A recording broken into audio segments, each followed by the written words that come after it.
যাই হোক, তুমি কাঁদছো কেন? বিয়ে করার পর যদি স্বামী স্ত্রীর কাছে না আসে তাহলে কাঁদতেই হয়। কতজনই কত কথা বলেন। আপনার যদি আমাকে পছন্দ না হয়ে থাকে আমাকে বিয়ে না করলেই হতো। আমি যদি আমার বাবাকে বলতাম যে আমি এই ছেলেকে বিয়ে করব না, তাহলে তিনি কখনো আমাকে বিয়ে দিতেন না। আপনার কি আমাকে পছন্দ হয়নি, নাকি অন্য কিছু? তা না, আমার মনে হয় তোমার চেয়ে সুন্দর মেয়ে আমি পেতে পারতাম। তাহলে আমাকে বিয়ে করা আপনার একদমই উচিত হয়নি। আপনি বড় ধরনের একটা ভুল করেছেন। আমাকে আগে বললে আপনার মতো ছেলেকে আমি কখনো বিয়ে করতাম না। শোনো, এত তেজ দেখাবে না। মেয়েদের এত তেজ দেখানো উচিত না। বিয়ে হয়ে গেলে মেয়েরা পুরান মাল হয়ে যায়, তাদের কোনো দাম থাকে না। সুতরাং তোমার চুপ থাকাই ভালো। তোমাকে দেখতে অনেক ভদ্র মনে হয়। তোমার মুখ দিয়ে এত খারাপ কথা বের হতে পারে কোনো দিন কল্পনাই করতে পারিনি। সরি, ভুল হয়েছে, ক্ষমা চাচ্ছি। ক্ষমা চাইতে হবে না, আমাকে তুমি ভালোবাসলেই হবে। গ্রামের মেয়েরা কি এত চতুর হয় নাকি? আমি ভাবতাম গ্রামের মেয়েরা বোকা ধরনের হয়। বোকা হলে মেয়েদের বেশি নির্যাতন করা যায়, তাই না? যাক সেই কথা।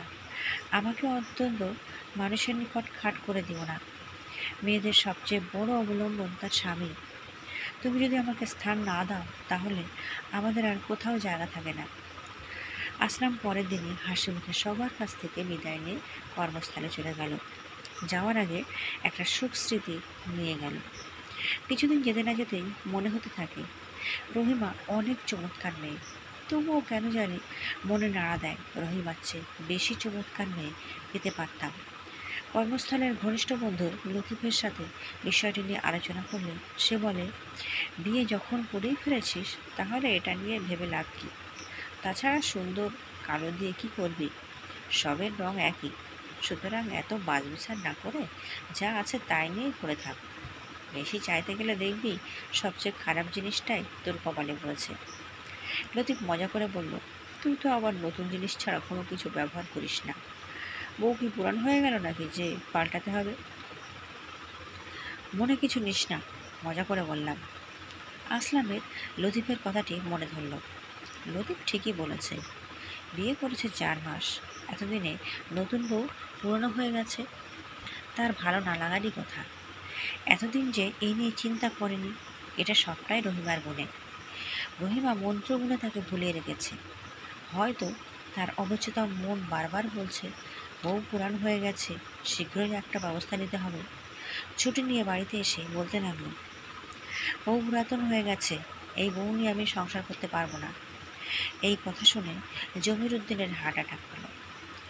ডাক্তারের কাছে নিতে নিতেই মারা গেলেন। জমির উদ্দিনের মারা যাওয়ার কারণে আসলামের বিষয়টা চাপা পড়ে গেল।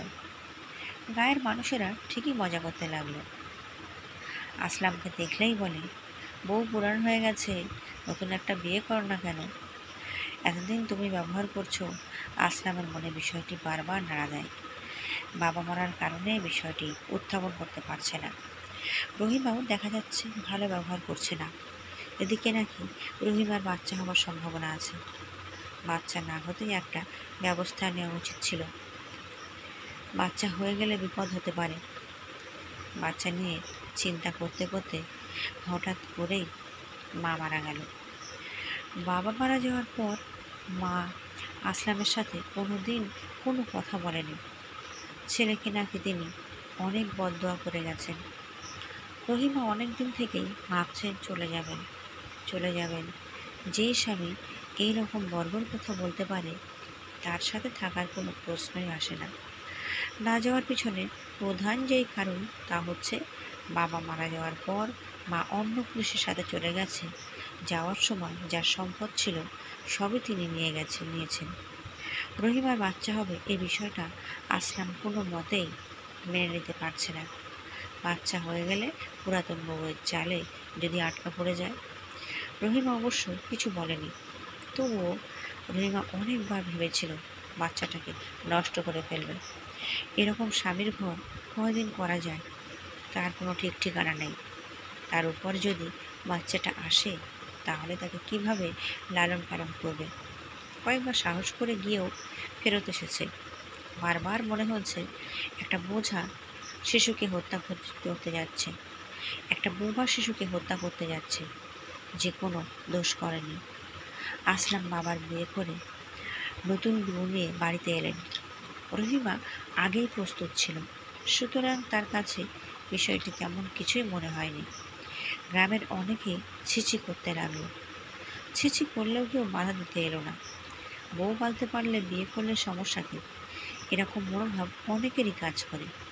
বাসরাতে খুশি খুশি মন নিয়ে নতুন বউয়ের ঘরে ঢুকলো। বউয়ের সাথে কয়েক কথা বলার পরই বউ জানতে চাইল সম্পদের পরিমাণ কি আছে, পুরাতন বউয়ের নামে কত সম্পদ আছে। আসলাম বিষয়টি এড়ে যেতে যাচ্ছিল। বারবার বলার পর আসলাম রেগে গেল। কি যা তা বলছো? আমার সম্পদ দিয়ে তুমি কি করবে? তোমার এত কিছু জানার দরকার নেই। অবশ্যই দরকার আছে। তোমার কাছে আমার বাবা মা বিয়ে দিয়েছে তোমার সম্পদের কারণেই। তাছাড়া তোমার বউ থাকা সত্ত্বেও তুমি আরেকটা বিয়ে করেছো। এরপর আরেকটা বিয়ে যে করবে না তার নিশ্চয়তা কি? তখন আমি কিভাবে চলবো? তোমাকে একটা কথা বলি, মনোযোগ দিয়ে শোনো। প্রথম যে বিয়েটা করেছিলাম তা বাবার ইচ্ছায় করেছিলাম। এখনের বিয়েটা নিজের ইচ্ছায় করেছি, সুতরাং আরেকটা বিয়ে করার প্রশ্নই আসে না। তাছাড়া তুমি নতুন বউ, আমি যে পুরাতন হব না। তাকে বলল, কয়েকদিন পরে পুরান হয়ে যাব। আসলাম কয়েক মিনিট নীরব থাকলো। সত্যি তো, রহিমা পুরান হয়েছে। পরের পর্ব দেখুন। ভিডিওতে একটা লাইক দিন আর চ্যানেলটিকে অবশ্যই সাবস্ক্রাইব করে নিন।